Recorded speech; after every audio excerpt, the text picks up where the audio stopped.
Πρόεδρε της Διακηρύου Σχολής. Σας ευχαριστώ πολύ για τα καλά σας λόγια που εκφράζουν την αγάπη σας στο πρόσωπό μου. Ευχαριστώ πολύ εσάς και το Διοικητικό Συμβούλιο της Διακηρύου Σχολής για την τιμητική πρόσκληση να ομιλήσω από το ιστορικό αυτό βήμα για το από εκκλησιολογικής απόψεως φλέγον αλλά παραξηγημένο ζήτημα της αποτυχήσεως. Όπως ήδη ανακοινώσατε, το θέμα είναι αποτύχηση, δικαίωμα για σχίσμα ή καθήκον ενότητας και όπως αναφέρει ο υπέρτιτλος, θα αναφερθούν όχι βαθιστόχαστες θεολογικές αναλύσεις, αλλά απλές εκκλησιολογικές αλήθειες, χωρίς όμως φόβο και χωρίς πάθος. Σεβαστοί πατέρες, αγαπητοί, ένας από τους αρχαιότερους μεγάλους πατέρες, αποστολικός μάλιστα πατήρ, ο Άγιος Ιγνάτιος ο Θεοφόρος, επίσκοπος της Μεγάλης Πόλεως της Αντιοχίας, θέλοντας να αντιμετωπίσει τους κινδύνους για την ενότητα των πιστών από τις αιρέσεις, τόνιζε ιδιαίτερα την ενότητα της τοπικής εκκλησίας γύρω από το μυστήριο της Θείας Ευχαριστίας. Δεν πρέπει άλλωστε να μας διαφεύγει ότι η Θεία Ευχαριστία δεν είναι απλώς ένα από τα 7 μυστήρια της Εκκλησίας μας, αλλά είναι η ίδια η φανέρωση του μυστηρίου της Εκκλησίας. Θα μας πει 10 περίπου αιώνες αργότερα ο Άγιος Νικόλαος ο Καβάσιλας ότι η Εκκλησία εμφαίνεται εν της μυστηρίης.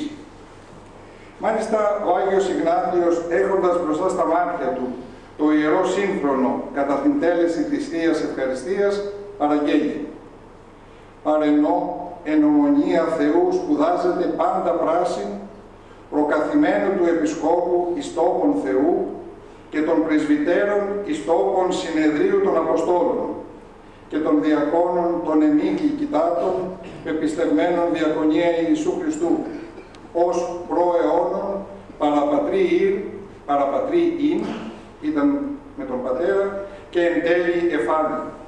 Και σε άλλο σημείο λέει ότι εκείνη βεβαία ευχαριστία οικίστο, αυτή να θεωρείται βέβαιη ευχαριστία, λειτουργία δηλαδή, η υπό τον επίσκοπον ήμουν, ούσα, ή ο αν αυτό επιτρέψει. Αυτή που είναι υπό τον επίσκοπο ή σε όποιον άλλον επιτρέψει, σε όποιον πρεσβύτερο επιτρέψει ο επίσκοπος. Και θα προχωρήσει ο Άγιος Ιγνάτιος περαιτέρω στην περίφημη διατύπωσή του, στην οποία εκφράζει τη βαθιά και πλήρη ταύτιση του Επισκόπου με την τοπική εκκλησία, στο σύνολό της. Όπου αν φανεί ο Επίσκοπος, εκεί και το πλήθος έστω. Όσπερ, όπως. Όπου βρίσκεται ο Χριστός, Ιησούς, εκεί και η Καθολική Εκκλησία. Εκεί και η Εκκλησία μας. Χρειάζεται όμως προσοχή σε 2 σημεία. Ο Άγιος Ιγνάτιος δεν επαγγέλλεται κάποιο είδους επισκομονισμό, δηλαδή μια πολιτοποίηση του Επισκόπου. Όταν ομιλεί κατά αυτόν τον απόλυτο τρόπο περί του Επισκόπου και της θέσεώς του μέσα στην Εκκλησία, δεν θα πρέπει να λαμβάνει της προσοχής μας ότι στη σκέψη του, μαζί με τον Επίσκοπο, συνυπονοεί και το πρεσβυτέριο, τους πρεσβυτέρους δηλαδή. Λέει χαρακτηριστικά ο Άγιος Ιγνάτιος, το γάρ αξιονόμαστο ημών πρεσβυτέριον, του Θεού άξιον, ούτως συνήρμονται το Επισκόπο ως χορδέ κιθάρα. Δια τούτο εν τη ομονία ημών και συμφώνω αγάπη, Ιησούς Χριστός άδεται. Έτσι λέει, οι πρεσβύτεροι είναι ενωμένοι με τον Επίσκοπο, όπως είναι συναρτώνται, είναι δεμένοι οι χορδές στην κιθάρα. Όχι μόνο οι χορδές άνευ κιθάρας είναι άχρηστες, αλλά ακόμα και η κιθάρα μόνη της, χωρίς τις χορδές, είναι αδιανόητη, διότι δεν εκπληρώνει τον προορισμό της και προφανώς δεν έχει νόημα υπάρξεως. Θα τολμούσαμε, αναλύοντας περαιτέρω την όμορφη εικόνα του Αγίου, να λέγαμε ότι ο ήχος της κάθε χορδής συμπλέκεται με τον ήχο των λοιπών και ολόκληρη η συμφωνία των επιμέρους ήχων περνά μέσα από την κιθάρα και δι' αυτής διαχέεται. Κάτι τέτοιο δεν συμβαίνει ή τουλάχιστον δεν θα έπρεπε να συμβαίνει και στην Εκκλησία.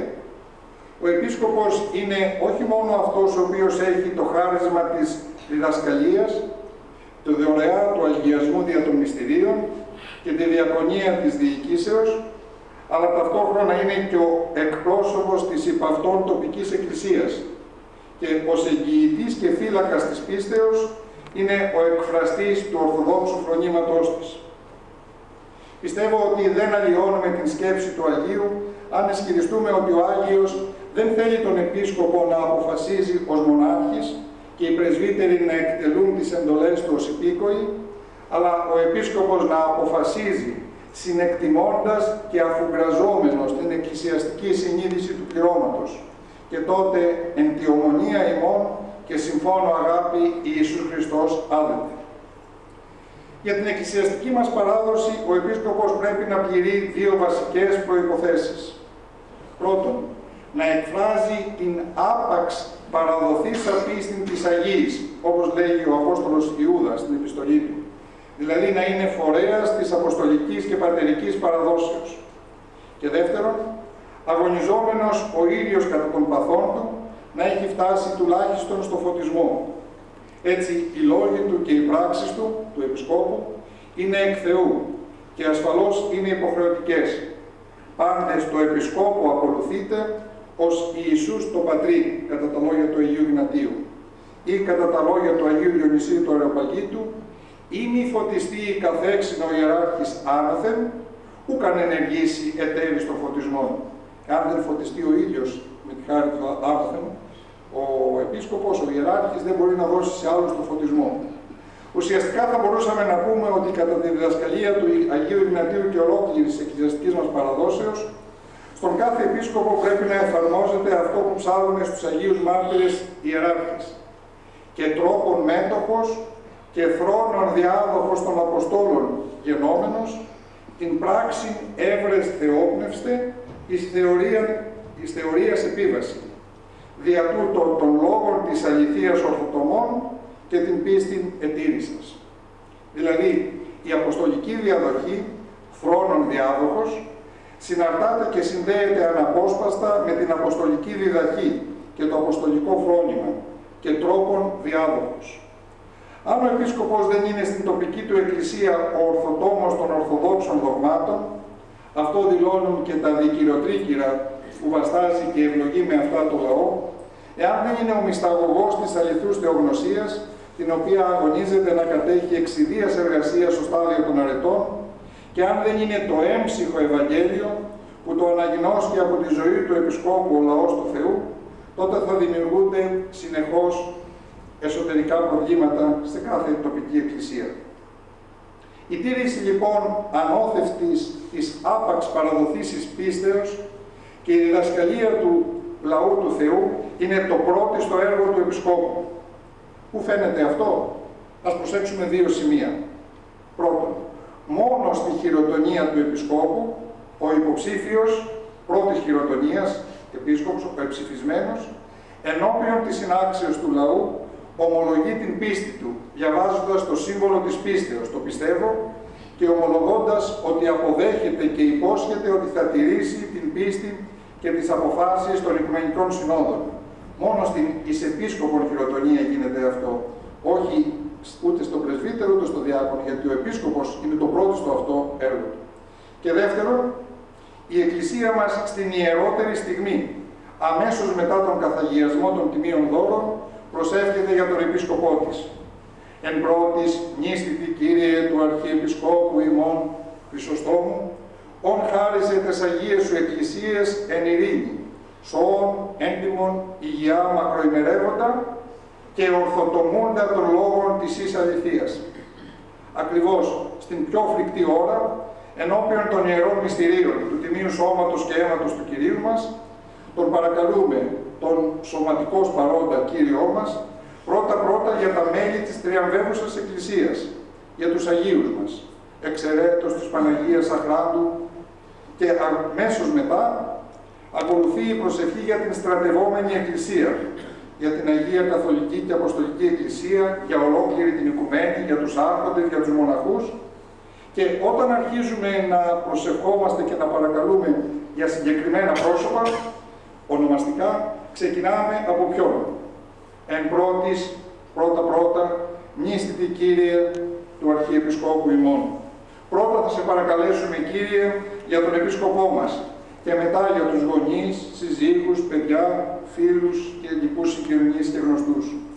Και τι θα ζητήσουμε για τον Επίσκοπό μας? Να μας τον χαρίζει ο Θεός εν ειρήνη, σώων, ακέραιο δηλαδή, έντιμον, αξιοσέβαστο, υγειά ή μακροημερεύοντα και ορθοτομούντα των λόγων της εις αληθείας. Θα πρέπει λοιπόν, αγαπητοί, όταν ακούμε τα λόγια αυτά, να κάνουμε ιδιαίτερα θερμή προσευχή για τον Επίσκοπο. Διότι αν αυτός έχει πράγματι τα ανωτέρω στοιχεία, η τοπική μας Εκκλησία θα προοδεύει. Αν ομιγέννητο δεν τα διαθέτει, τότε πράγματι μπαίνουμε σε άσχημες περιπέτειες. Για το λόγο αυτό και στα ειρηνικά, στην αρχή της Θείας Λειτουργίας και στην εκτενή μετά το Ευαγγέλιο, προσευχόμαστε για τον Επίσκοπο, τους πρεσβυτέρους και τους διακόνους, υπέρ του Αρχιεπισκόπου ημών, του Τιμίου Πρεσβυτερίου για τους ιερείς, της εν Χριστώ Διακονίας, τους διακόνους, παντός του κλήρου, ιεροψάφτες και οι λοιποί είναι στον γενικό κλήρο, στον κατώτερο κλήρο και του λαού του Κυρίου Δεηθόμενου. Παράλληλα όμως, η μνημόνευση του ονόματος του Επισκόπου στην Αγία Αναφορά, μετά τον καταγιασμό, μετά το άξονεστη δηλαδή, εκτός από προσευχητική, έχει και μία άλλη εκκλησιολογική διάσταση.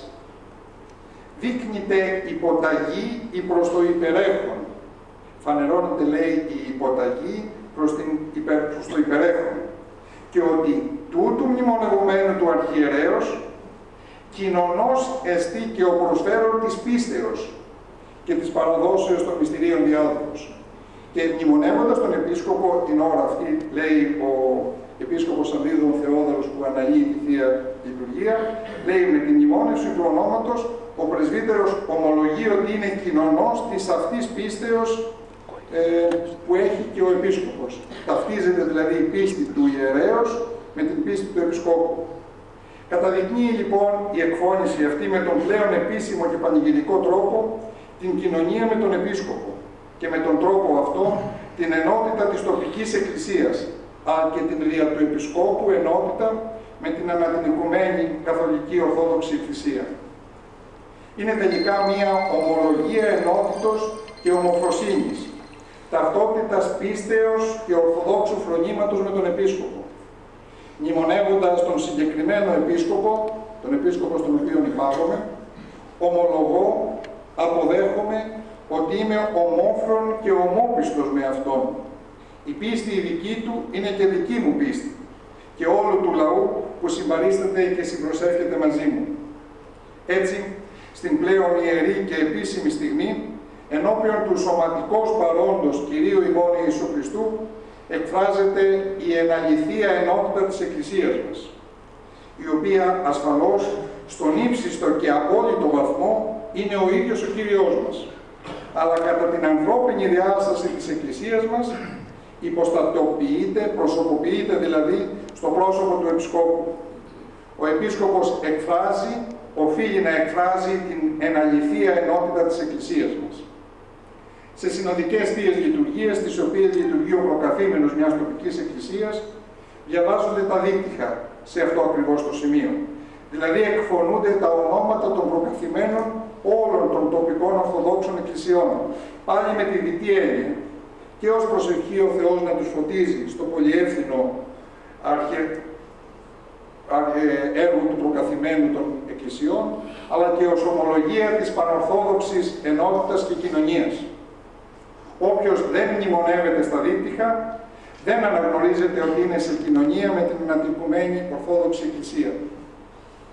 Επειδή λοιπόν, όπως αναφέραμε, ο Επίσκοπος εκφράζει την εναληθεία ενότητα της Εκκλησίας, η εκκλησιαστική μας παράδοση απαιτεί οι κληρικοί να απονέμουν τον ενδεδειγμένο σεβασμό και την ολοπρόθυμη υπακοή στον Επίσκοπό τους.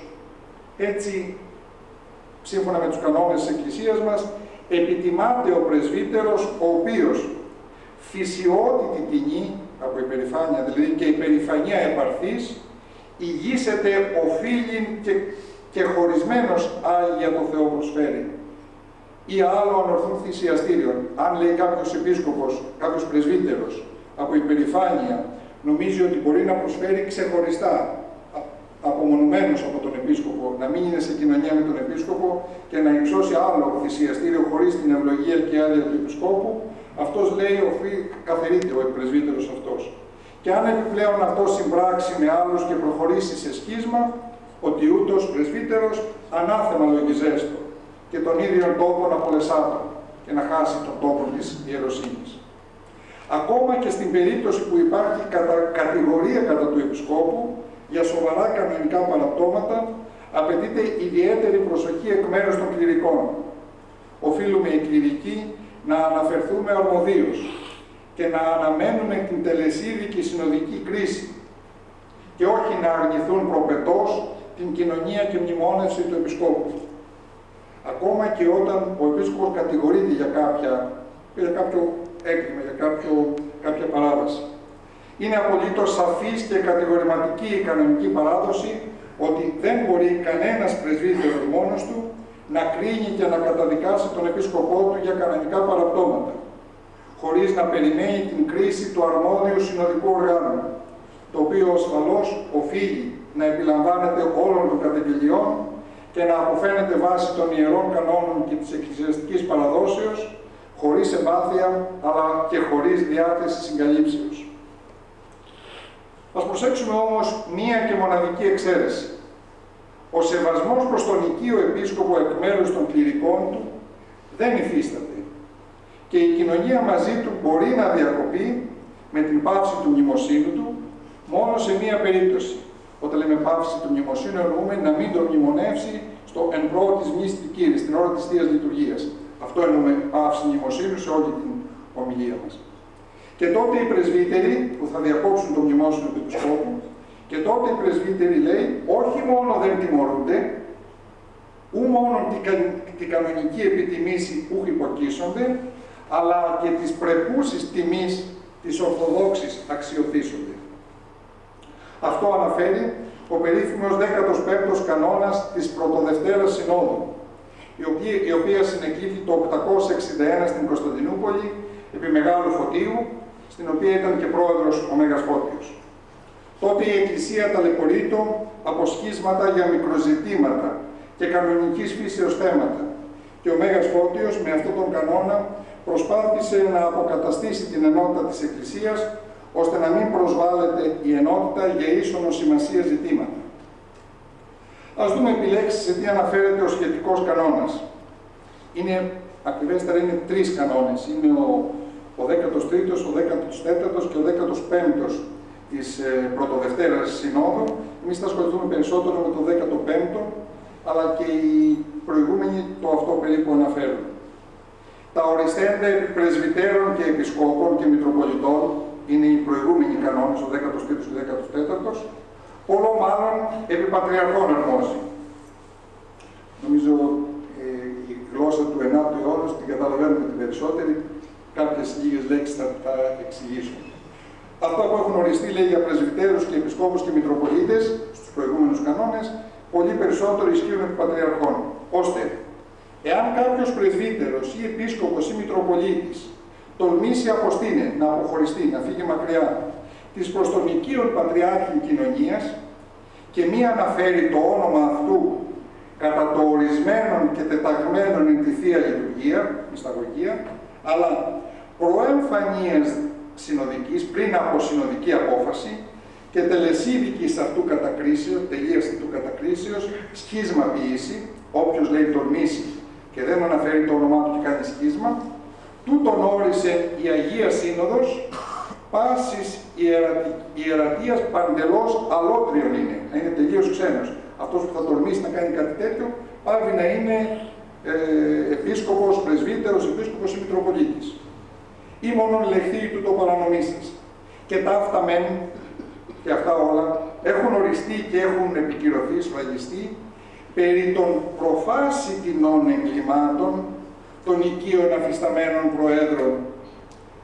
Για αυτούς οι οποίοι για κάποιες παραβάσεις, εγκλήματα παραβάσεις, αφίστανται, φεύγουν από τους προέδρους. Ο πρόεδρος είναι αυτός που είναι ο προκαθήμενος, ο πατριάρχης ή ο μητροπολίτης σε κάθε επίσκοπο, σε κάθε επαρχία. Ονομάζεται και πρόεδρος στην κανονική γλώσσα, έτσι.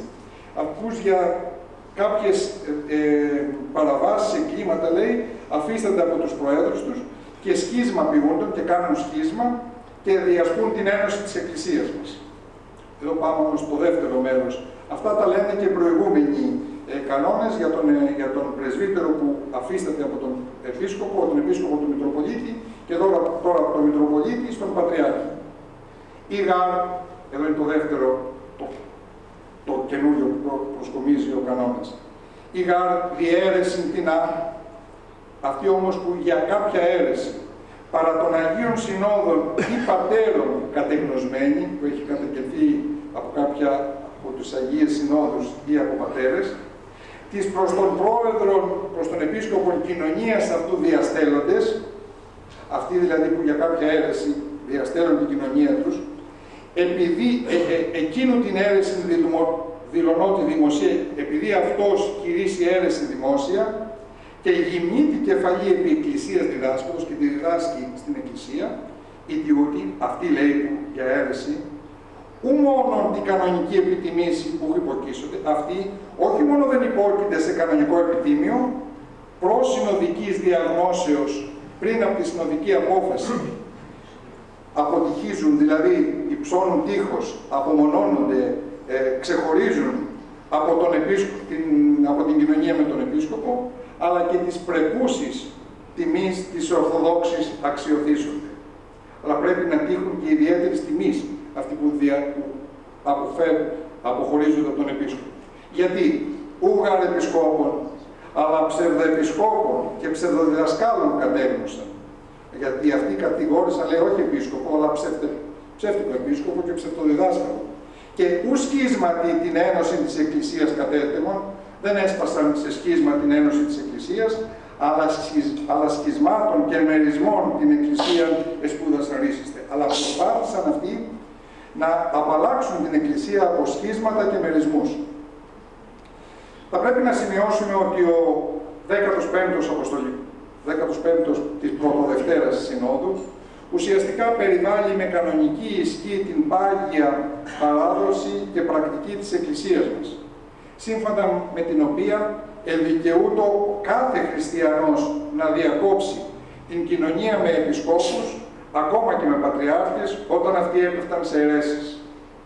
Ακριβέστερα ερμηνεύει και διευκρινίζει μαζί με τους 13ο και 14ο τον ασαφή αποστολικό 31ο κανόνα, ο οποίος παρερμηνευόμενος μπορούσε να χρησιμοποιηθεί για τη δημιουργία και εκόλαψη παρασυναγωγών και σχισμάτων. Τι προβλέπει λοιπόν ο 15ος κανόνας? Πρώτον, ο επίσκοπος να κηρύττει αιρετική διδασκαλία που είναι παρά των Αγίων Συνόδων ή Πατέρων κατεγνωσμένη. Δεν είναι απαραίτητο η κατάγνωση να έχει γίνει αποκλειστικά και μόνο από Οικουμενική Σύνοδο, αλλά από οποιαδήποτε, ακόμα και τοπική σύνοδο, ή ακόμα και από πατέρες. Όμως, δεν αρκεί να έχει αποφανθεί μόνο ένας πατέρας, δεν λέει υποπατρός, αλλά απαιτείται τον consensus patrum, που εκφράζει, δηλαδή, η συνείδηση των πατέρων, πολλοί πατέρες, που εκφράζει απαραίτητα την εκκλησιαστική συνείδηση και διδασκαλία. Δηλαδή, μία αίρεση δεν χρειάζεται να την έχουν, το ακούν πολλές φορές, λέει την τάδε αίρεση, για τον οικουμενισμό, την αίρεση της εποχής μας, του αιώνα μας. Λένε ποια Οικουμενική Σύνοδος το κατεδίκασε. Δεν χρειάζεται Οικουμενική Σύνοδος και μόνο και τοπική σύνοδος αν έχει αποφανθεί, ή και η συνείδηση των πατέρων, των συγχρόνων Αγίων, των συγχρόνων πατέρων, εφόσον έχουν καταδικάσει ως αίρεση την οικουμενική κίνηση, αυτό αρκεί.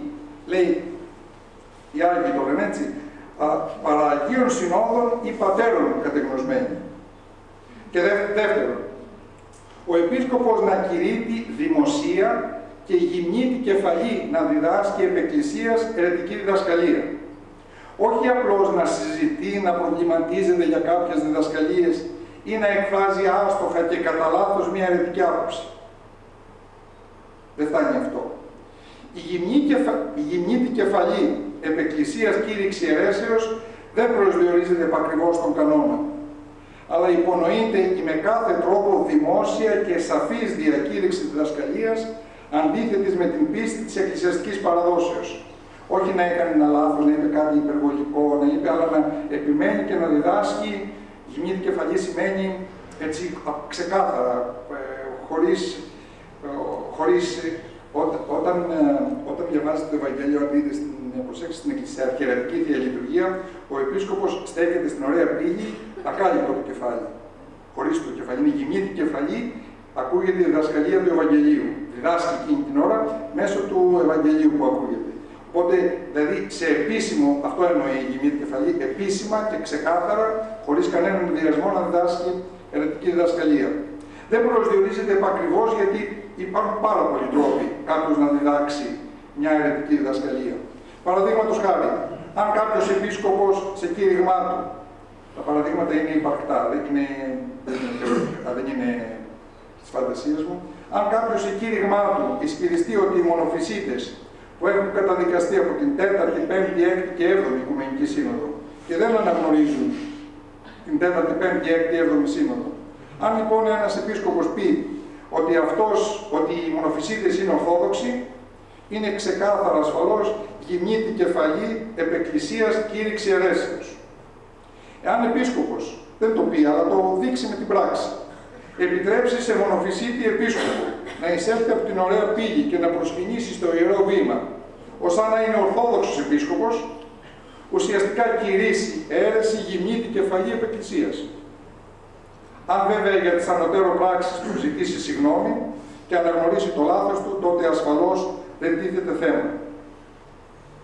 Εάν υπάρχουν λοιπόν οι δύο προϋποθέσεις προηγούμενες, δικαιούνται οι πρεσβύτεροι προς συνοδικής διαγνώσεως, πριν δηλαδή η Σύνοδος επιληθεί και αποφασίσει, προς συνοδικής διαγνώσεως που θα επιληθεί της κρίσεως του Επισκόπου, να πάυσουν το μνημόσυνό του, να διακόψουν δηλαδή την κοινωνία μαζί του.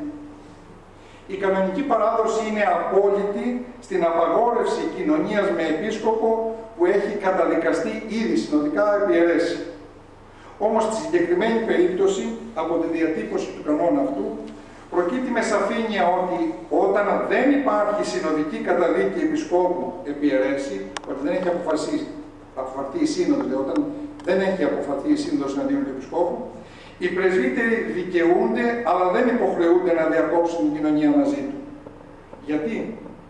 Όχι απλώς διότι μια τέτοια πράξη απαιτεί κληρικούς, πολύ ισχυρές και τολμηρές προσωπικότητες, με πολύ αγωνιστικό φρόνημα και τεράστιες ψυχικές αντοχές για να μπορέσουν να ανταπεξέλθουν στον βέβαιο πόλεμο που θα δεχθούν, αλλά και διότι απαιτείται πολύ μεγάλη θεολογική κατάρτιση και φωτισμός Θεού, γιατί πολλές φορές δεν είναι εύκολο να διακρίνει ο οποιοσδήποτε την αλήθεια από την πλάνη. Ενώ λοιπόν όλη η κανονική παράδοση είναι πολύ αυστηρή και καταδικάζει όποιον διακόψει την εκκλησιαστική και λειτουργική κοινωνία με τον επίσκοπό του για κανονικά παραπτώματα, ο παρόν κανόνας επιβάλλει την απόδοση τιμής όταν πρόκειται για αίρεση. Οι τιούτοι ου μόνο την κανονική επιτιμήση που υποκείσονται, αλλά και τις πρεπούσεις τιμής της Ορθοδόξης αξιοθήσονται. Όχι μόνο δεν πρέπει να τιμωρηθούν, αλλά πρέπει να τύχουν και της απαραίτητης ιδιαίτερης τιμής που πρέπει σε Ορθοδόξους. Ενδιαφέρον έχει και η αιτιολόγηση του γιατί πρέπει να αξιωθούν της ιδιαίτερης τιμής. Ούγαρ, το τελευταίο μέρος του κανόνος. Ούγαρ επισκόπων, αλλά ψευδεπισκόπων και ψευδοδιδασκάλων κατέγνωσαν. Και ου σχίσματι την ένωση της Εκκλησίας κατέτεμουν, αλλά σχισμάτων και μερισμών την Εκκλησία εσπούδασαν αρίσαστε. Ο επίσκοπος είναι επίσκοπος μόνο όταν ορθοτομεί την αλήθεια. Ενώ σε αντίθετη περίπτωση καταντά ψευδεπίσκοπος και ψευδοδιδάσκαλος. Και τότε αυτός είναι υπέτειος για το σχίσμα και η κοινωνία μαζί του οδηγεί σε κατάτμιση της Εκκλησίας. Η διακοπή λοιπόν του μνημοσύνου του αιρετίζοντος επισκόπου αποτελεί την κατεξοχή άμυνα των πιστών και της Εκκλησίας για να μην μολυνθούν από την αιρετική διδασκαλία την οποία κηρύττει ο επίσκοπος. Βέβαια, η αποτύχηση δεν είναι αυτός ο σκοπός, αλλά αποβλέπει στην απαλλαγή της Εκκλησίας από τον αιρετικό επίσκοπο, η οποία θα έρθει δια της κανονικής εκκλησιαστικής οδού. Σύνοδος κανονικών επισκόπων θα συνέλθει, θα επιληφθεί των καταγγελιών και θα αποκαταστήσει την εκκλησιαστική τάξη. Διότι ο ύψιστος κριτής στην Εκκλησία μας είναι η Σύνοδος, η οποία εκφράζει το φρόνημά της. Και τα ζητήματα των αιρέσεων, επειδή είναι πολύ σοβαρά, τον τελικό λόγο τον έχει ο συνοδικός θεσμός, με τη συμμετοχή ορθοδόξων επισκόπων, οι οποίοι καλούνται να επιληφθούν και με το φωτισμό του Αγίου Πνεύματος να ορθοτομήσουν το λόγο της αληθείας του Χριστού, αποκόπτοντας την αίρεση και τους φορείς της από το σώμα του Χριστού. Ας μην ξεχνούμε ότι για τους πατέρες της Εκκλησίας και όλη την εκκλησιαστική μας παράδοση, η αίρεση δεν είναι μια διαφορετική προσέγγιση κάποιων διδασκαλιών, αλλά είναι σοβαρότατη μολυσματική αρρώστια, που αν δεν ληφθούν σοβαρά μέτρα, όλο και πιο πολύ εξαπλώνεται στο σώμα της Εκκλησίας, μολύνοντας και καταστρέφοντας τα μέλη της. Ας δούμε λοιπόν λίγο πιο αναλυτικά τι είναι αίρεση και γιατί η Εκκλησία δεν μπορεί με κανένα τρόπο να συμβιβαστεί μαζί της, φτάνοντας στο σημείο να επενεί τη διακοπή της κοινωνίας ακόμα και με τον Επίσκοπο. Πρώτα, τι είναι Εκκλησία. Ο Ιερός Αυγουστίνος μας λέει ότι η Εκκλησία είναι ο Χριστός παρατηνόμενος εις τους αιώνας. Είναι το σώμα του Κυρίου, το οποίο το ζούμε αισθητά σε κάθε Θεία Λειτουργία. Δηλαδή, Εκκλησία είναι ο Χριστός το σήμερα. Και ο Χριστός τι είναι? Είναι η αλήθεια, το φως και η ζωή. Δηλαδή, η αλήθεια της Εκκλησίας μας δεν είναι κάποιες σπουδαίες ιδέες. Δεν είναι ένα σύστημα αρχών. Δεν είναι ιδεολογία, αλλά είναι ένα πρόσωπο. Ο Θεάνθρωπος Κύριος Ιησούς. Με άλλα λόγια, η Ευαγγελική αλήθεια είναι ολόκληρη αποκάλυψη του Θεού στο πρόσωπο του σαρκοθέντος Λόγου, που δόθηκε για τη σωτηρία μας. Και αίρεση τι είναι? Ετυμολογικά προέρχεται από το ρήμα ερούμε, που σημαίνει διαλέγω, επιλέγω ένα μέρος της αποκαλύψεως του Θεού. Δεν τη δέχομαι ολόκληρη. Δηλαδή, αίρεση είναι η άρνηση της καθολικότητας, ο τεμαχισμός της αλήθειας, τελικά ο κατακαιρματισμός του ίδιου του Χριστού. Το κρίσιμο στοιχείο στην αίρεση δεν είναι τι αποκαλύπτει ο Θεός, αλλά τι ο αιρετικός επιλέγει να αποδεχθεί. Το κριτήριο της πίστεως του αιρετικού δεν είναι η Θεία Αποκάλυψη, αλλά το εγώ του, δηλαδή η απόλυτη διαστροφή και δαιμονική παθογένεια. Για τον λόγο αυτό και η αίρεση ως επιλογή ενός μέρους της αληθείας είναι κακοποίηση της αλήθειας, κακοποίηση του Χριστού, παραμόρφωση του Χριστού. Τελικά δεν πιστεύουμε τον ίδιο Χριστό με τον αιρετικό. Άλλο Χριστό, ψεύτικο Χριστό, κηρύσσει αίρεση και άλλο Χριστό πιστεύει και κηρύσσει η Εκκλησία. Ο Χριστός της Εκκλησίας είναι η αλήθεια, το φως και η ζωή. Της αιρέσεως είναι το ψέμα, το σκοτάδι, ο θάνατος. Πώς λοιπόν είναι δυνατόν η αλήθεια να συνυπάρχει με το ψέμα, το φως με το σκοτάδι, η ζωή με το θάνατο? Η αίρεση είναι αναίρεση της Εκκλησίας. Να, γιατί η Ορθόδοξη Εκκλησία μας διαχωρίζει κατηγορηματικά τη θέση της από την αίρεση. Συμπερασματικά μπορούμε να πούμε ότι οι αγώνες της Εκκλησίας μας για την διαφύλαξη ακέραιης και ανώθευτης καθολικής αλήθειας της Αποστολικής Παραδόσεως δεν είναι αγώνας για την ιδεολογία της, αλλά για την προστασία και διάσωση και σωτηρία του ανθρώπου. Γιατί όπως λέει ο Ιερός Χρυσόστομος, ουδέν όφελος βίου καθαρού, δογμάτων δε διεφθαρμένων. Υπό αυτό το πρίσμα καταλαβαίνουμε γιατί οι Άγιοι και οι Σύνοδοι είναι τόσο αυστηροί, ώστε επιτρέπουν και επευλογούν και επικροτούν και επιβραβεύουν όσους κληρικούς φτάνουν στο έσκατο και απόλυτο μέτρο της διακοπής της εκκλησιαστικής κοινωνίας ακόμα και με τον επίσκοπό τους. Γιατί οι πιστοί με την διακοπή του μνημοσύνου, δηλαδή τη μη αναγνώριση του αιρετικού ως κανονικού επισκόπου, υψώνουν προστατευτικό τείχος. Ο κανόνας λέει εαυτούς αποτυχίζοντες. Υψώνουν λοιπόν προστατευτικό τείχος στον αιρετικό επίσκοπο και τον απομονώνουν από τους πιστούς, ώστε να σταματήσει η μετάδοση της αιρέσεως στο σώμα του Χριστού. Αποτύχηση λοιπόν σημαίνει υψώνουν τείχος προστασίας. Θυμηθείτε στο απόδειπνο, τα στον εναντίον εφόδους αποτυχίζουσα, Παρακαλούμε την Παναγία μας να υψώσει τείχος, να μας προστατεύσει από τις εφόδους των αντικειμένων, του διαβόλου. Λοιπόν, δεν σημαίνει αποτυχίζομαι δεν υπάρχει τέτοιο ρήμα, δεν σημαίνει αποκόπτομαι από την Εκκλησία ή απομονώνομαι από την Εκκλησία. Είναι πολύ λάθος αυτό. Σημαίνει υψώνω τείχος προστασίας στον αιρετικό, απομονώνω τον αιρετικό, αποτρέπω με την ύψωση τείχους στον κίνδυνο, εμποδίζω την αίρεση και τον φορέα και εκφραστή της να συνεχίσει το φθοροποιό του έργο στην Εκκλησία. Το ρήμα λοιπόν είναι ενεργητικό, αποτυχίζω και όχι μέσο ή παθητικό. Δεν υπάρχει στην ελληνική γλώσσα ρήμα αποτυχίζομαι. Συνεπώς, δεν είναι σωστή φράση, είναι λάθος ελληνικά, το αποτυχίζομαι από την Εκκλησία. Είναι λάθος. Το σωστό είναι αποτυχίζω τον ερετίζοντα επίσκοπο ή κάποιον άλλον για να προστατευτώ από τη μολυσματική ασθένεια της αιρέσεως. Συνεπώς, σύμφωνα με τη συνοδική απόφαση της Πρωτοδευτέρας Συνόδου, υπό την Προεδρία του Μεγάλου Φωτίου, η αποτύχηση είναι το έσχατο όπλο που διαθέτει ο κληρικός για να προστατευτεί από τον επίσκοπο που κηρύττει αιρετικές διδασκαλίες. Και ο λαϊκός βέβαια, αλλά επειδή αναφέρεται σε κληρικούς εδώ. Η αποτύχηση συνίσταται στη διακοπή της εκκλησιαστικής κοινωνίας με τον επίσκοπο, ή μάλλον ψευδοεπίσκοπο, που κηρύττει αιρετικές διδασκαλίες. Η αποτύχηση είναι η ύψωση τείχους προστατευτικού στον ψευδοδιδάσκαλο. Επαναλαμβάνουμε και τα λόγια του κανόνα. Όποιος κληρικός υπό αυτές τις προϋποθέσεις διακόπτει την εκκλησιαστική κοινωνία είναι άξιος τιμής και όχι επιτιμίου. Αυτό το λέει ο Μέγας Σκόπιος, όχι εγώ. Ας έρθουμε να δούμε τώρα κάποιες ενστάσεις ή παρεξηγήσεις, ή θελημένες ή αθέλητες. Η αποτύχηση είναι σχίσμα. Υπάρχουν Άγιοι που αποτύχησαν. Μήπως τα μυστήρια χωρίς τη μνημόνευση του Επισκόπου είναι άκυρα. Είναι υποχρεωτική η διακοπή του μνημοσύνου από όλους. Και μια τελευταία ένσταση που περιλαμβάνει όλες τις άλλες. Επειδή μου το είπε κάποιος αυτό προχθές. Τι ανοησίες είναι αυτές.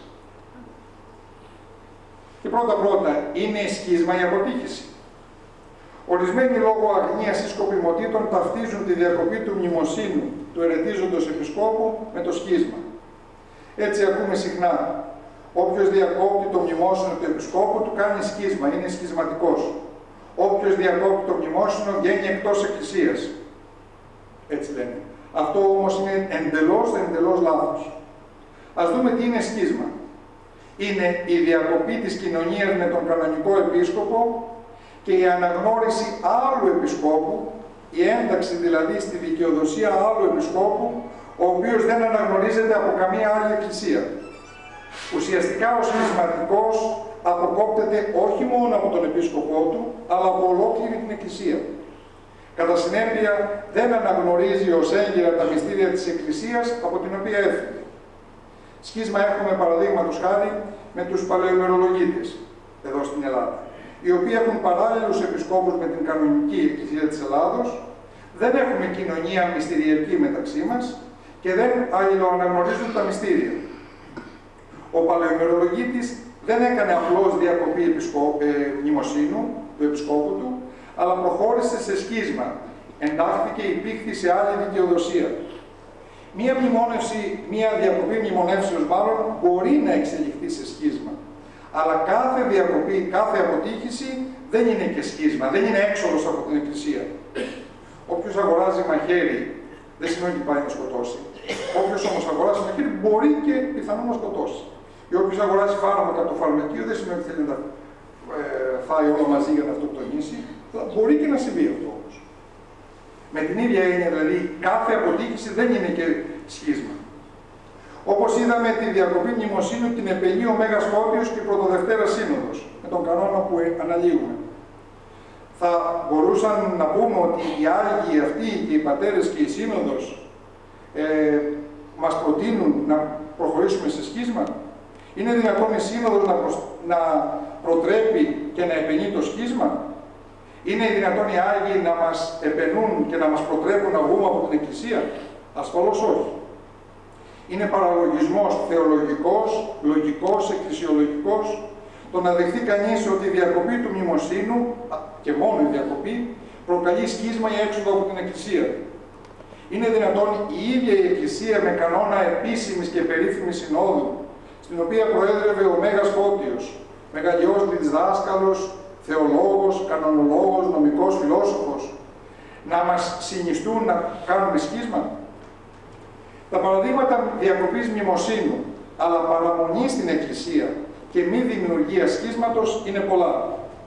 Θα αναφερθούμε αρχικά μόνο σε κάποιες πρόσφατες περιπτώσεις. Στις αρχές της δεκαετίας του 70, τρεις επίσκοποι, ο Ελευθερουπόλεος Αμβρόσιος, ο Φλωρίνης Αυγουστίνος και ο Παραμυθίας Παύλος, και σχεδόν ολόκληρο το Άγιο Όρος, με μεγάλα πνευματικά αναστήματα, ανάμεσά τους και ο Άγιος Παΐσιος, διέκοψαν το μνημόσυνο του Πατριάρχου Αθηναγόρα μέχρι το θάνατό του. Έκαναν σχίσμα? Βγήκαν από την Εκκλησία? Ασφαλώς όχι. Σταμάτησαν να μνημονεύουν τον Πατριάρχη, αλλά δεν εντάχθηκαν σε άλλη δικαιοδοσία.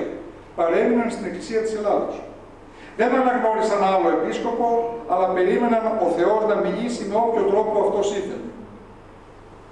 Οι ανώτερα επίσκοποι και το Άγιο Όρος είχαν κοινωνία με όσους δεν ακολούθησαν και δεν διέκοψαν το μνημόσυνο και ασφαλώς αναγνώριζαν πλήρως τα μυστήρια όλης της Εκκλησίας και αυτών που δεν διέκοψαν το μνημόσυνο. Νομίζω το καταλάβουμε, έτσι, απλό είναι. Και οι τρεις επίσκοποι του Άγιο Όρος είχε κοινωνία με όλη την Εκκλησία, αλλά δεν μνημόνευαν τον Πατριάρχη. Στην ίδια γραμμή του Αγίου Όρους και των τριών Μητροπολιτών στοιχείται και στις μέρες μας ο πατήρ Θεόδωρος Ζήσης και άλλοι δύο ιερείς στη Θεσσαλονίκη, ο πατήρ Νικόλαος Μανώλης και ο πατήρ Φώτιος Βεζίνιας.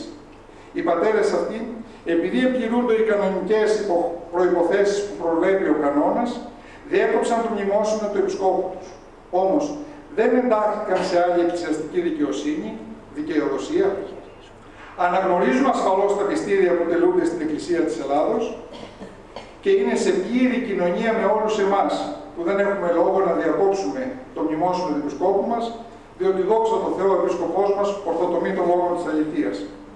Συνεπώς, πώς θα τολμήσουμε να πούμε ελαφρά την καρδία ότι ο πατήρ Θεόδωρος Ζήσης είναι εκτός Εκκλησίας ή ότι έκανε σχίσμα? Όσοι ισχυρίζονται κάτι τέτοιο ή έχουν πλημελή ενημέρωση ή συνειδητά συκοφαντούν για να υπηρετήσουν στις σκοπιμότητες των προϊσταμένων τους ή για να επαληθεύσουν και πάλι τα λόγια της Σοφίας Σολομόντος. Ενεδρεύσομεν των δίκαιων ότι δις Χριστός ημίν εστί και εναντιούνται της έλυσης ημών και ονειδίζει ημών αμαρτήματα. Εγένετο ημίν εις έλεγχο ενιών ημών, η παρουσία του μας ελέγχει. Βαρύς εστί ημίν και βλεπόμενος. Είναι πολύ βαρύς, μας πέφτει πολύ βαρύς και να τον βλέπουμε. Ότι ανώμεος της άλλης ο βίος αυτού. Νομίζω ότι τα λόγια αυτά εφαρμόζονται επακριβώς στην περίπτωση του ομοτήμου, καθηγητού της πατρολογίας, του σεβαστού πατρός Θεοδόρου Ζήση. Και επειδή δόξα τω Θεώ δεν έχουν κανένα σοβαρό επιχείρημα εναντίον του, προσφέρουν συνειδητά σε συκοφάντηση ότι προκαλεί δίθεν σχίσμα. Η δεύτερη ένσταση. Δεν είναι έγκυρα τα μυστήρια όταν δεν μνημονεύεται επίσκοπος. Και μαζί δεν υπάρχουν Άγιοι που διέκοψαν τη μνημόνευση του επισκόπου. Και οι δύο ισχυρισμοί αυτοί είναι ψευδείς και ανυπόστατοι.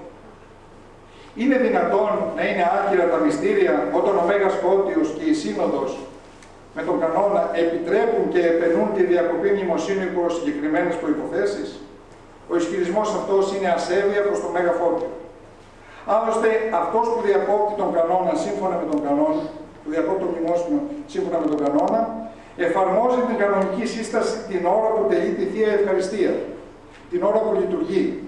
Αυτό σημαίνει πως ο κανόνας ο ίδιος προβλέπει την τέλεση Θείας Λειτουργίας χωρίς να μνημονεύεται επίσκοπος. Και ας προχωρήσουμε στο δεύτερο σημείο, ότι σχεδόν όλοι οι Άγιοι της Εκκλησίας μας, οι οποίοι πολέμησαν αιρέσεις, σε κάποια στιγμή της ζωής τους αναγκάστηκαν να αποτυχήσουν τους αιρετικούς επισκόπους και πατριάρχες, να διακόψουν το μνημόσυνο και την εκκλησιαστική κοινωνία μαζί τους. Αναφέρω μόνο ελάχιστους από τους πάρα πολλούς. Ο Άγιος Κύριλλος Αλεξανδρίας, Άγιος Μάξιμος Ομολογητής, Θεόδωρος Τουδίτης, Ιωάννης Δαμασκηνός, Γρηγόριος Παλαμάς, Άγιος Μάρκος Ευγενικός. Πολύ χαρακτηριστική είναι η περίπτωση των πιστών της Κωνσταντινουπόλεως όταν ο Πατριάρχης ήταν ο κακόδοξος Νεστόριος. Κληρικοί, ηγούμενοι, μοναχοί, αλλά και απλοί πιστοί. Όταν άκουσαν τον Νεστόριο να βλασφημεί την Παναγία μας, αρνούμενος να την ονομάσει Θεοτόκο, εξοργίστηκαν και αποχώρησαν εκείνη την ώρα από τη Θεία Λειτουργία και διέκοψαν την εκκλησιαστική κοινωνία μαζί του. Πολύ πριν αναλάβει τον αγώνα εναντίον του Νεστορίου ο Άγιος Κύριλλος και ο Πάπας Άγιος Κελεστίνος. Πριν ο Νεστόριος καταδικαστεί συνοδικός, οι απλοί πιστοί της Κωνσταντινουπόλεως τον είχαν ήδη αποκηρύξει. Ας ακούσουμε πώς ο Άγιος Κύριλλος Αλεξανδρίας περιγράφει την κατάσταση σε επιστολή του στον Άγιο Κελεστίνο Πάπα Ρώμης. Ήταν στην Κωνσταντινούπολη κάποιος επίσκοπος Δωρόθεος, ο οποίος σε σύναξη, σε Θεία Λειτουργία, καθεζωμένο καθόταν στο θρόνο της Εκκλησίας της Κωνσταντινουπόλεως του ευλαβεστάτου Νεστορίου. Για προσέξτε, είμαστε σε εποχή που δεν έχει καταδικαστεί ακόμα ο Νεστόριος. Ήταν επίσκοπος Κωνσταντινουπόλεως. Πώς ο Άγιος Κύριλλος τον κατακεραυνώνει ως αιρετικό πάρα πολύ. Επειδή όμως ήταν ακόμα επίσκοπος, δεν είχε καθαιρεθεί με συνοδική πράξη, πώς τον ονομάζει, ευλαβέστατο. Επειδή ήταν ακόμα. Όταν μετά την Τρίτη Οικουμενική καταδικάστηκε και καθαιρέθηκε από το θρόνο του, έπαψε να τον ονομάζει ευλαβέστατο. Λοιπόν, ενώ τον κατηγορεί, τον ονομάζει επειδή είχε τη θέση του επισκόπου, ήταν ακόμα επίσκοπος, ενώ λέει καθόταν στο θρόνο της Εκκλησίας ο ευλαβέστατος Νεστόριος, ο επίσκοπος Δωρόθεος σηκώθηκε και με μεγάλη φωνή τόλμησε και είπε: «Όποιος ονομάζει την Θεοτόκο την Μαρία, ανάθεμα να είναι». Και γέγονε μεγάλη κραυγή παραπαντός του λαού και εκδρομή και έφυγε.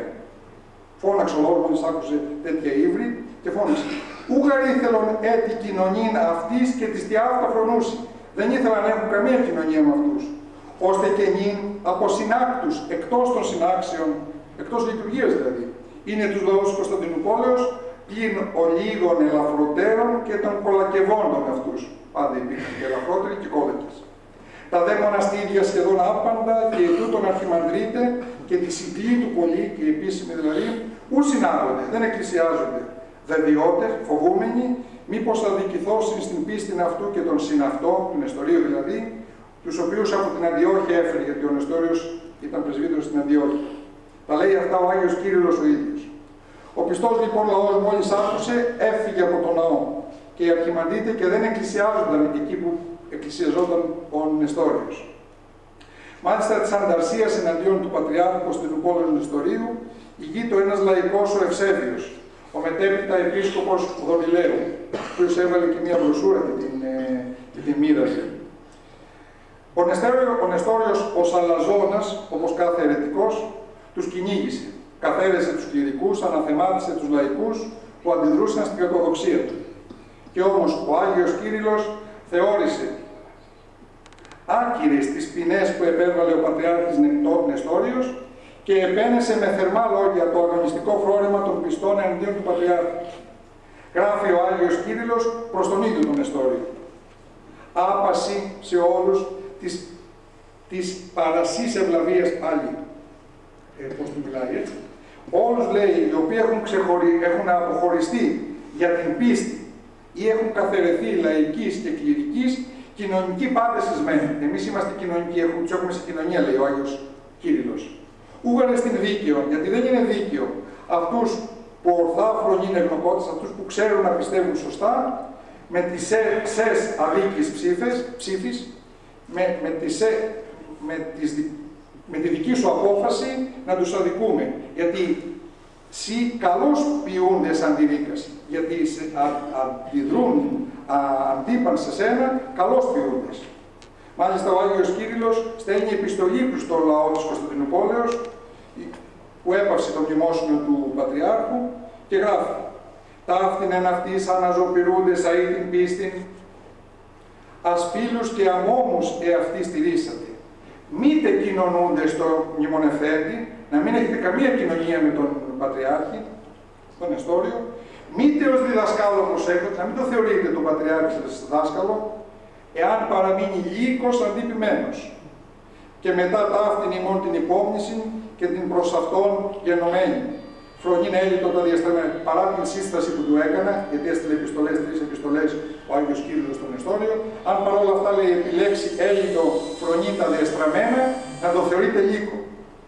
Της των κηρικών ή λαϊκών, δια την ορθή πίστη και χωρισμένης ή καθαιρεθήσιν υπ' αυτού, όπου έχουν καθαιρεθεί, κοινωνούμεν εμείς, λέει ο Άγιος Κύριλλος. Ούτε εκείνουν κυρούντες ψήφων, δεν επικυρώνονται στην άδικη ψήφων.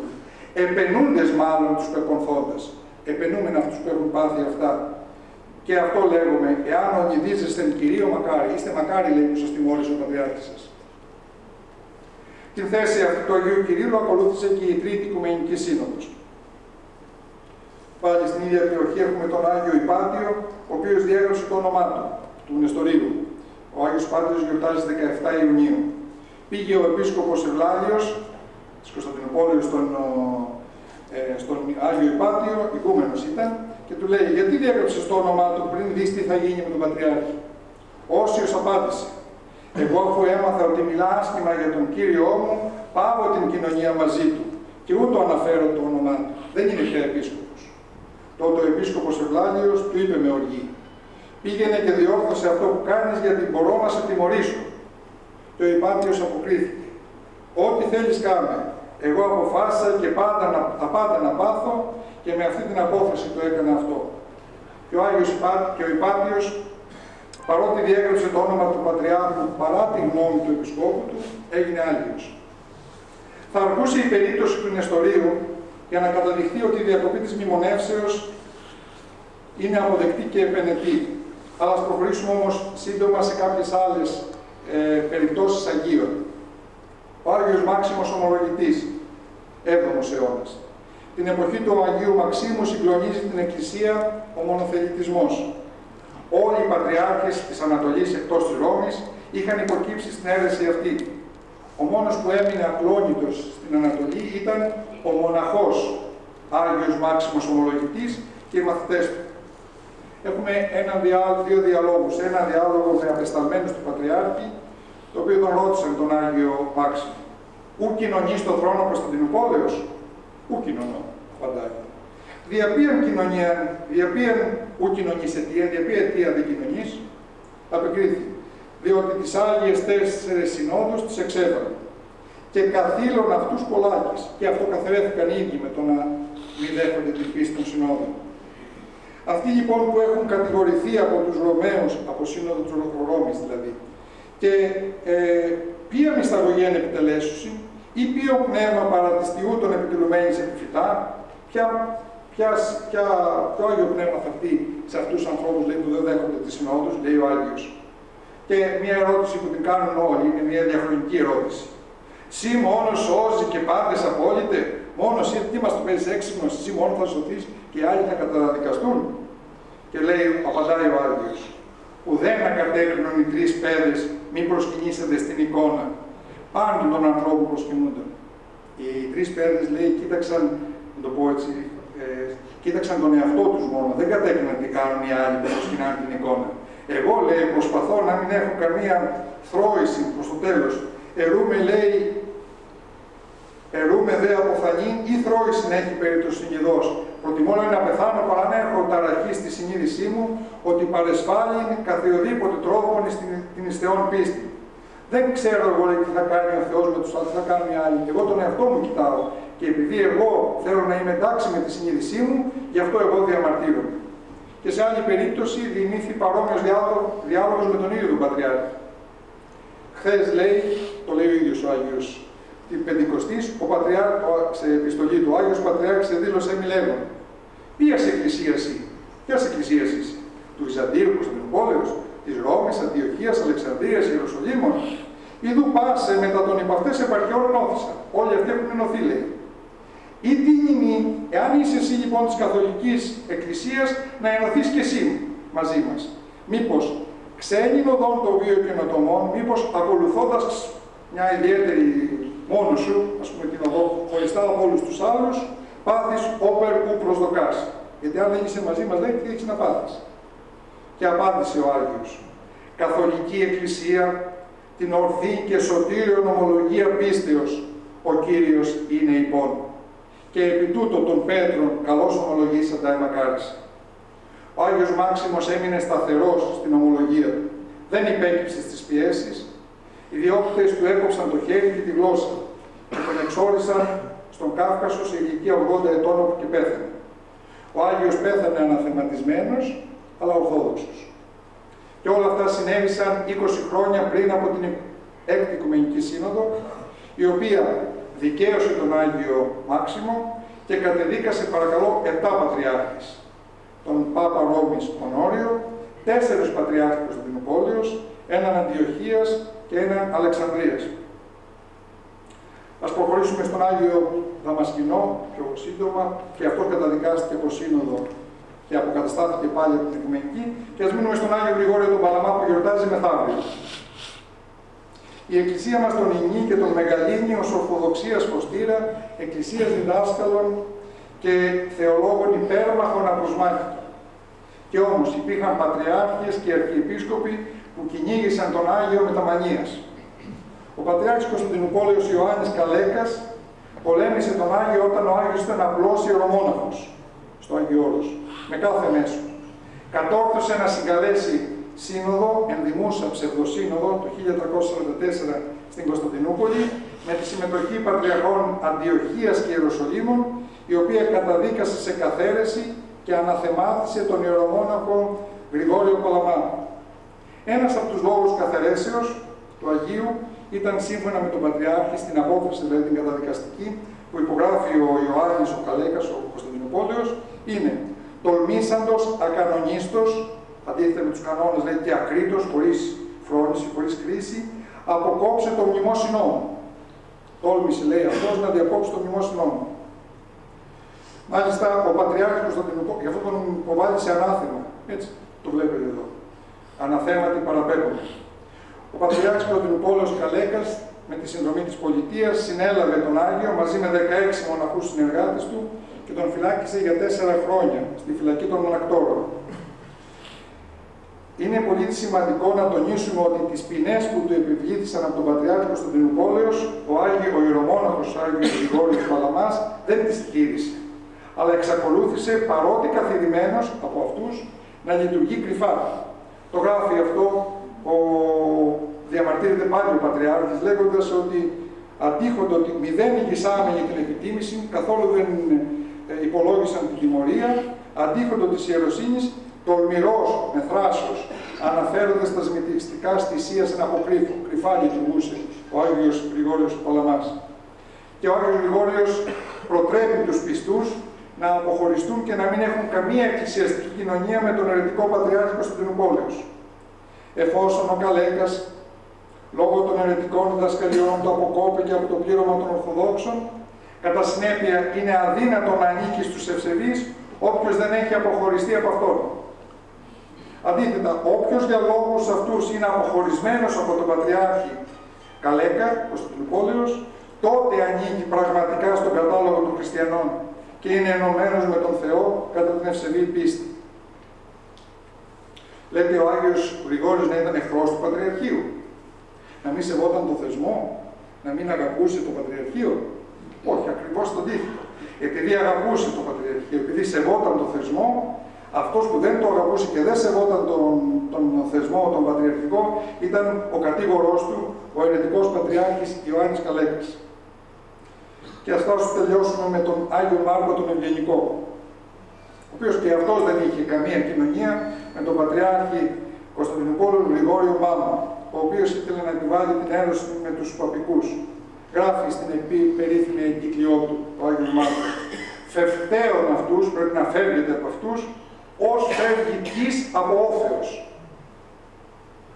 Ως αυτούς εκείνους ή κακίνων πολλόχειρους, ως χριστοκάπηλους και χριστεμπόρους». Βλέπετε πως τη γλώσσα έχει ο Άγιος Μάρκος.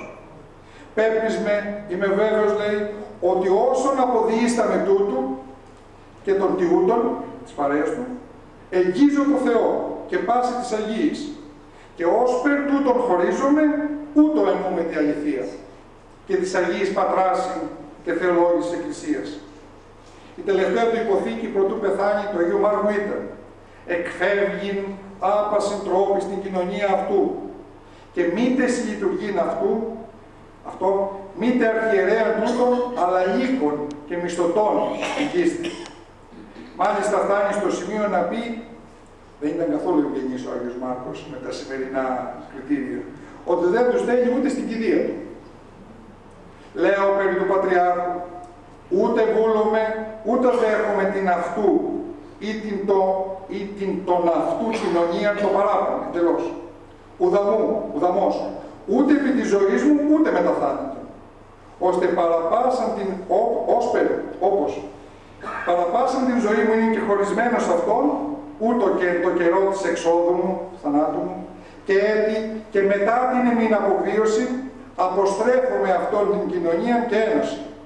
Και εξορκών εντέλομαι, αντριχιαστικά έτσι, εξορκών εντέλομαι, ή να μη δεις εξ αυτών προσεγγίσει ή εν τη εμή κηδεία ή της μνημοσύνης μου, ώστε συμφορένει, για να ντυθεί δηλαδή να φορέσει άμφια, ώστε συμφορένει να επιχειρήσει ή συλλειτουργεί τη συμμετέρηση. Καμία σχέση με αυτούς.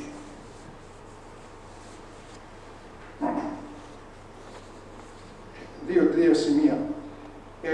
Μία ένσταση που ακούγεται από την άλλη πλευρά τώρα. Είναι υποχρεωτική η διακοπή του μνημοσύνου.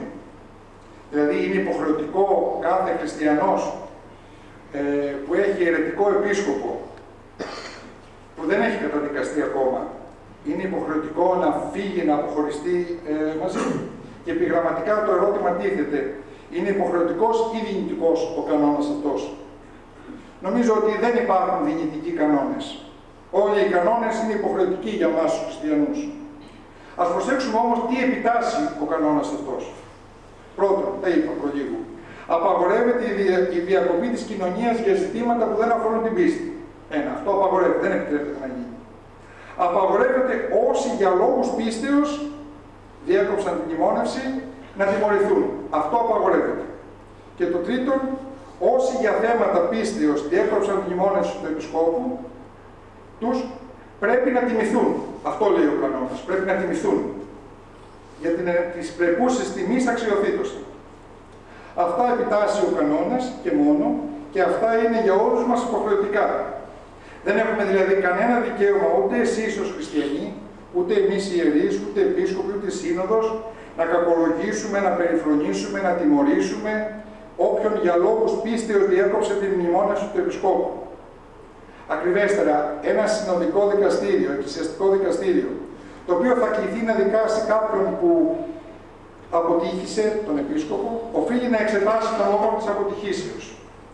Και αν δεν υπάρχει κακοδοξία στον Επίσκοπο, οφείλει να τιμωρήσει αυτόν ο οποίος έκανε τη διακοπή. Αν όμως το δικαστήριο δει ότι ο Επίσκοπος διατύπωσε πράγματι κακοδοξία, τότε είναι υποχρεωμένο το δικαστήριο να απαλλάξει τον κατηγορούμενο πρεσβύτερο και αντί περισσότερο να τον τιμήσει κιόλας. Συνεπώς, ο κανόνας δεν υποχρεώνει να προβούμε σε διακοπή μνημοσύνου, διότι απλώς δεν αναφέρεται σε αυτή την περίπτωση. Υπάρχουν όμως πολλοί άλλοι κανόνες και σύνολη η πατερική παράδοση που απαιτεί να μην είμαστε αδιάφοροι μπροστά στην αίρεση, αλλά ο καθένας μας ανάλογα με τη θέση του που έχει στην Εκκλησία, ανάλογα με το χάρισμα και τις δυνατότητες που έχει, να αντιδρούμε. Η εναντίον της αιρέσεως αντίδραση δεν είναι μονοσήμαντη, δεν είναι μόνο μία. Υπάρχει ένα ευρύτερο φάσμα που μπορεί ο καθένας να ενεργήσει. Το απότατο όριο είναι η διακοπή του μνημοσύνου ασφαλώς. Για ποιο λόγο η Εκκλησία δεν μας υποχρεώνει να διακόψουμε το μνημόνευση του Επισκόπου? Για ποιο λόγο? Γιατί η Εκκλησία είναι μάνα που αγαπά και νοιάζεται και κατανοεί πολύ τα παιδιά της. Δεν θέλει να μας φορτώνει με δυσβάσταχτα φορτία που δεν αντέχουν οι ώμοι μας. Τι σημαίνει αυτό? Η Εκκλησία γνωρίζει ότι τα θέματα πίστεως είναι ορισμένες φορές πολύ δύσκολα και απαιτούν μεγάλη θεολογική κατάρτιση και φωτισμό Θεού, που δεν τον έχουμε όλοι. Και ένα δεύτερο, πολύ σοβαρό, ότι η διακοπή του μνημοσύνου ενός ενεργεία επισκόπου, το είπα προλίγου, απαιτεί πολύ ισχυρές προσωπικότητες, με πολύ μεγάλες ψυχικές αντοχές, που θα μπορέσουν να ανταπεξέλθουν στον βέβαιο, σκληρό και ανελαίητο πόλεμο που θα δεχθούν. Οι επίσκοποι έχουν εξουσία. Ένας Άγιος Επίσκοπος την εξουσία που έχει τη μετατρέπει σε διακονία. Ένας αιρετικός επίσκοπος, ένας δηλαδή υπερήφανος αλαζόνας, αυτό είναι η αίρεση, χρησιμοποιεί την εξουσία που έχει ως δυνάστης. Και δεν μπορεί να ανεχθεί όποιον δεν τον αποδέχεται. Δεν έχουν λοιπόν όλη τη δύναμη να ανταποκριθούν, όλοι οι ιερείς να ανταποκριθούν σε ένα τέτοιο σκληρό και ανελαίητο πόλεμο. Είναι το ίδιο με την ομολογία σε καιρούς διωγμούς. Σε καιρούς διωγμού. Η Εκκλησία επενούσε και τιμούσε και τιμά ως μάρτυρες όσους μαρτύρησαν για τον Χριστό. Αντίθετα όμως δεν καταγγέλει, ούτε τιμωρεί όσους φοβούμενοι τα μαρτύρια έφυγαν στις ερήμους και στα βουνά και κρίθηκαν από την... Η Εκκλησία δεν έλεγε πηγαίνετε όλοι στο στάδιο να μαρτυρήσετε, όχι. Μάλιστα αυτό το έλεγαν οι αιρετικοί. Η Εκκλησία καταδίκαζε το εισπηδητικό μαρτύριο, όπως λεγόταν.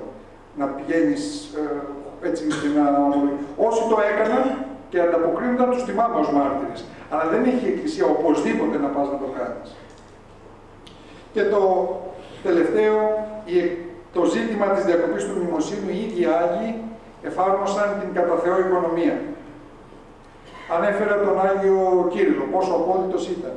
Και όμως ο Άγιος Κύριλλος σε μία περίπτωση, συγκεκριμένη εδώ περίπτωση, χρησιμοποίησε την οικονομία. Και ενώ καταδίκασε και διέκοψε την μνημόνευση του Νεστορίου, επικοινώνησε με τον Αντιοχίας Ιωάννη, ο οποίος δεν κατεδίκασε τον Νεστόριο, δεν διέκοψε την κοινωνία με τον Νεστόριο, γιατί ήσαν γνωστοί, ήσαν φίλοι. Ο Νεστόριος ήταν την Αντιόχεια, στην οποία ήταν και ο Ιωάννης. Λοιπόν, και επειδή είχαν γνωριμία μεταξύ τους, δεν διέκοψε την κοινωνία ο Ιωάννης με τον Νεστόριο. Και ο Άγιος Κύριλλος δεν του είπε, αφού εσύ δεν διακόψεις την μνημόνευση, την κοινωνία, εγώ θα διακόψω με σένα. Όχι. Περίμενε ο Άγιος Κύριλλος και μόνο όταν ο Αντιοχίας κατεδίκασε πλέον, δικαίωσε επίσημα τον Νεστόριο, τότε τον καταδίκασε. Και η άλλη μεγάλη οικονομία που έχουμε είναι στον 9ο αιώνα με τον Ορθόδοξο Πάπα της Ρώμης, τον Ιωάννη τον 8ο, ο οποίος συμμετείχε στη Σύνοδο για τον Αντιπροσώπων στην 8η Οικουμενική του Μεγάλου Φωτίου, καταδίκασε τον Φιλόκρε, ο Ιωάννης ο Ρώμης, ο Πάπας, είχε κοινωνία με τον Μεγάλο Φώτιο, απόλυτη εκκλησιαστική κοινωνία, αλλά δεν διέκοψε την εκκλησιαστική κοινωνία με τους Φράγους, οι οποίοι πίστευαν και ομολογούσαν το Φιλόκρε. Γιατί, όπως έγραψε στον Άγιο Φώτιο, μία λέει διακοπή της κοινωνίας, απόλυτη διακοπή με τους Φράγους, θα δημιουργήσει μεγάλα προβλήματα και γι' αυτό σιγά σιγά ελπίζουμε πως θα, αυτά γράφει ο Πάπας στον Μέγα Φώτιο, κατ' οικονομία τους μνημονεύουν. Το χρέωμα μας λοιπόν. Η ανοχή και η οικονομία των Αγίων δεν μπορεί να είναι προκάλημα ή πρόφαση αδιαφορίας και απραξίας. Ήταν μια έμπονη διαδικασία για την προστασία της ίδιας της Εκκλησίας από τις μεθοδείες του διαβόλου και των οργάνων του. Δεν δικαιούται κανένας να χρησιμοποιεί την οικονομία των Αγίων για να σταθεί αδιάφορα μπροστά στην αλματώδη επέλαση της κακοδοξίας του σώματος του Χριστού. Η Εκκλησία καλεί όλους μας, ανάλογα με τη θέση και το χάρισμά μας, να αγωνιζόμαστε για την πίστη και να αντιδρούμε στην επιβολή της αιρέσεως. Είναι εντελώς απαράδεκτη η αδιαφορία, το χάιδεμα και η κολακία προς τους αιρετικούς. Είναι εντελώς απαράδεκτος χριστιανοί να ανεχόμαστε να τιμωρούνται, να ειρωνεύονται ή να κακολογούμε και να περιφρονούμε όσους τολμούν και προχωρούν δυναμικά εναντίον της αιρέσεως. Δεν μπορείς να αγωνιστείς, σε καταλαβαίνω, λέει η Εκκλησία. Όμως μην κοροϊδεύεις, μην προσβάλλεις, μην αποκαρδιώνεις αυτόν που μπορεί και θέλει να αγωνίζεται. Μην επενδύεις με ψευτοθεολογικές αβελοφιλοσοφίες περί δίθεν εκκλησιαστικού φρονήματος, την απραξία σου, τη βόλεψή σου, τις σκοπιμότητες που θέλεις να υπηρετείς σε βάρος της αλήθειας και της συνείδησής σου. Εκκλησιαστικό φρόνημα δεν σημαίνει βόλεμα με την άκρητη υποταγή στην αίρεση και τους σημερινούς φορείς της, όσο ψηλά και αν βρίσκονται στην εκκλησιαστική ιεραρχία. Εκκλησιαστικό φρόνημα σημαίνει πόνος και αγωνία. Σημαίνει συμπαράσταση σε όσους διώκονται για θέματα πίστεως. Εκκλησιαστικό φρόνημα σημαίνει υπακοή και υποταγή στα κελέσματα των Αγίων της Εκκλησίας μας. και όχι στο δικό μας φρόνημα. Εκκλησιαστικό φρόνημα το υποδεικνύουν τα λόγια του Αγίου Θεοδόρου του Στουδίλη. Εντολή γαρ Κυρίου μη σιωπάν εν καιρό κινδυνευούσης πίστεως. Λάλη γαρ φυσί και μη σιώπα. Και αν μου τη σιωπήσουσιν, οι λύθοι πέτρες θα φωνάξουν. Ώστε ότε περιπίστεως ο λόγος, ουκ στην υπήν, δεν μπορείς να πεις. Εγώ ποιος είμαι, ιερέας, άρχοντας, στρατιώτης, γεωργός, τίποτα από αυτά δεν είμαι. Εγώ είμαι φτωχός, πένις. Να πει κάποιος, λέει, πένις, μόνο την εφήμερη τροφή προϊζόμενος.